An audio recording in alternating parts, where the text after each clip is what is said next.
Você se considera um compositor? Ou também acha que ainda não está preparado, que não estudou o suficiente, ou então que as músicas que você faz não são tão boas? Bom, se você pensa assim, talvez esse vídeo possa te ajudar a mudar de opinião. Nesse vídeo eu quero propor para vocês uma reflexão sobre como muitas vezes a gente subjuga o nosso próprio potencial criativo e acaba criando uma série de obstáculos que nos impossibilitam de nos tornarmos músicos com uma produção musical mais significativa. Além desse vídeo, eu ainda vou gravar alguns outros trazendo à tona essa questão da composição, porque eu acredito que esse seja um tema de fundamental importância na formação de qualquer músico. Bom, eu comecei esse vídeo perguntando se você se considera um compositor. E essa é uma pergunta que eu geralmente faço aos meus alunos, principalmente quando eu estou dando aula em algum curso de pós-graduação, onde as pessoas já possuem uma formação na área. E é impressionante como, na grande maioria das vezes, as pessoas não se enxergam como compositores.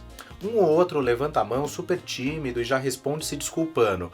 Olha, eu componho umas musiquinhas, mas é mais pra mim. Ou então, eu tenho umas coisas, mas eu nunca gravei. Raramente um aluno responde com convicção, eu sou um compositor. Aí eu faço uma outra pergunta. Quem aqui tem alguma formação musical? Obviamente todos levantam as mãos. Ou então, quem aqui já estudou teoria musical, harmonia, percepção, análise? E aí todos levantam as mãos. E é aí que surge a grande questão. O conhecimento adquirido a partir do estudo da linguagem musical deveria proporcionar ao aluno o domínio técnico que lhe desse condições de criar a música, de compor. Mas não é isso que a gente observa. Possivelmente porque talvez da maneira como isso tenha sido abordado com o aluno, talvez não tenha possibilitado que ele fizesse essa ponte entre a conceituação e a sua experiência prática musical. Ou seja, é aquilo que eu sempre comento, né, nos vídeos, quando a conceituação não reflete de forma clara a experiência. E mesmo que o aluno não tenha a intenção de se tornar um compositor, muitas vezes a gente observa que o que acontece é que essa dificuldade em se desenvolver critérios coerentes sobre a sua própria produção musical acaba virando uma desculpa para a ausência dessa produção. E isso é muito ruim, porque fica uma linha muito tênue entre essa consciência de que não consigo estabelecer esses vínculos e uma ideia super equivocada de que eu não sou capaz de compor ou que compor é algo restrito às pessoas mais talentosas ou dotadas de algum dom. Bom, então eu vou propor um exercício aqui com vocês. Dê uma escutada nessa pequena composição.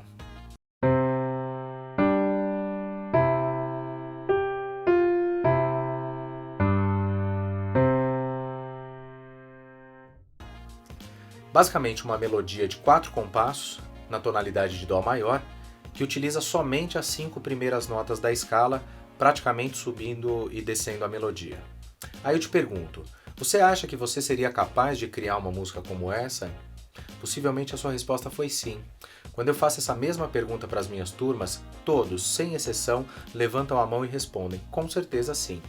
Afinal de contas, que segredo tem em criar uma música como essa? Legal. Então vamos analisar essa pequena peça.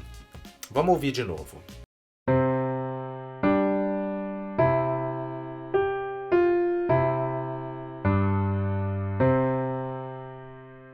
Bom, quando a gente ouve essa música, dá para perceber que ela tem dois momentos distintos, ou duas partes. A primeira que vai da nota Dó até a nota Mi, Dó, Ré, Mi, e uma segunda parte que faz esse movimento contrário, Mi, Ré, Dó. Essa segunda parte se inicia com uma espécie de anacruse que impulsiona a melodia desse segundo trecho, Sol, Fá, Mi, Ré, Dó. Bom, se você consegue perceber esses dois momentos distintos nessa composição, é porque você está ouvindo duas frases musicais. Uma frase é um pequeno trecho musical que possui uma certa independência dentro da composição. E a gente só consegue perceber essa delimitação da frase porque sempre no final de uma frase existe uma coisa chamada cadência.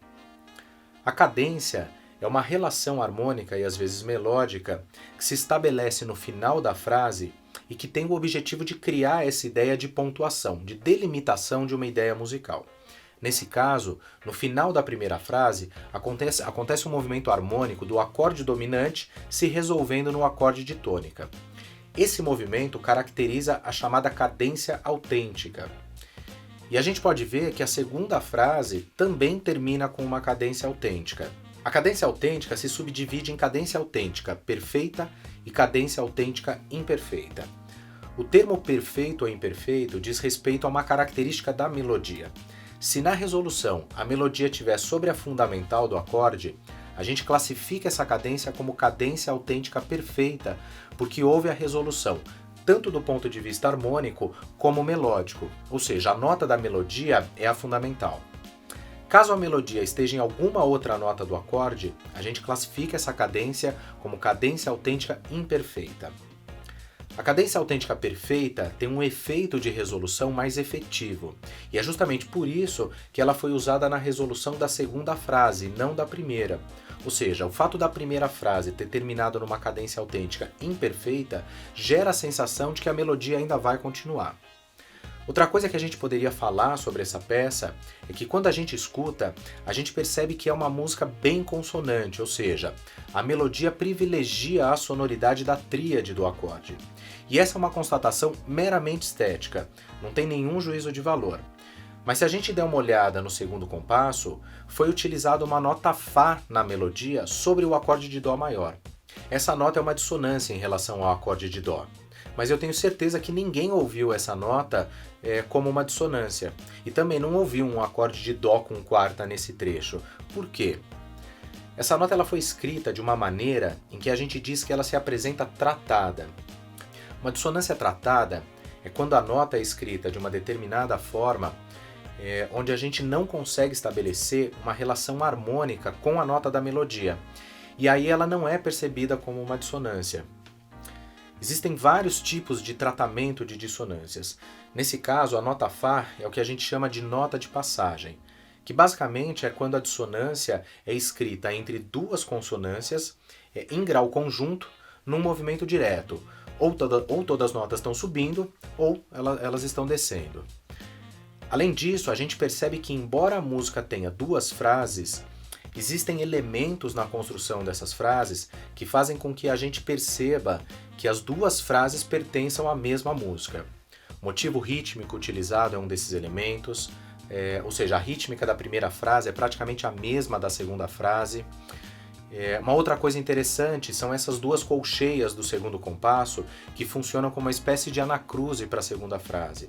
Na verdade, a primeira frase ela acaba na nota Mi, mas se o compositor tivesse escrito uma nota longa ali, a música ficaria sem movimento nesse trecho. Ou seja, as notas Sol e Fá impulsionam a entrada da segunda frase e geram movimento melódico. Fora isso, a segunda frase é igual à primeira, só que de trás para frente. Escrever uma melodia já existente de trás para frente é um recurso de construção melódica conhecida como retrógrado.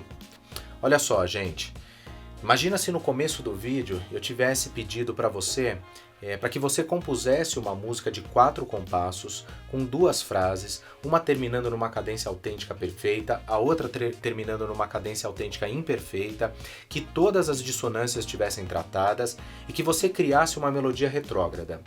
Quanto tempo você acha que você levaria para fazer isso? Interessante, né? A gente olha para uma composição como essa e não imagina a complexidade da estruturação musical que está envolvida. E o que é mais interessante, é uma música que eu tenho certeza que qualquer pessoa com um mínimo de conhecimento musical conseguiria compor. Quando a gente consegue ouvir uma música qualquer e perceber essa construção musical, a gente vai criando critérios estéticos para apreciar o repertório sob uma nova perspectiva. Esses critérios te ajudam a elencar aquilo que você gosta, aquilo que você não gosta. Você passa a ter ferramentas para criar a partir das suas escolhas e não a partir da falta delas. Então, gente, fica aí a dica.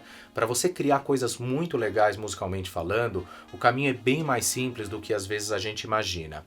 E músicas que você compõe, que num primeiro momento podem parecer meio simples ou desinteressantes, na verdade podem ter um nível de complexidade muito alto.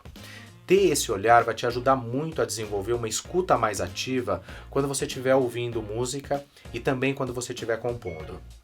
É fundamental você conseguir identificar toda essa engrenagem, até mesmo para você ser capaz de ir num outro sentido, se isso for do seu interesse. A gente ainda vai desenvolver mais esse assunto, mas eu espero que esse vídeo tenha ajudado você de alguma forma. E se você gostou, se inscreve no nosso canal, clica no sininho para receber as notificações dos novos vídeos, deixa seu comentário, e se você tem vontade de aprender música, de tocar algum instrumento ou de cantar, mas está buscando uma metodologia de ensino moderna que possibilite que você desenvolva todo o seu potencial com um material didático de excelente qualidade, procure uma escola autorizada aqui Pomplay e conheça um novo jeito de aprender música. Um forte abraço e até o próximo vídeo.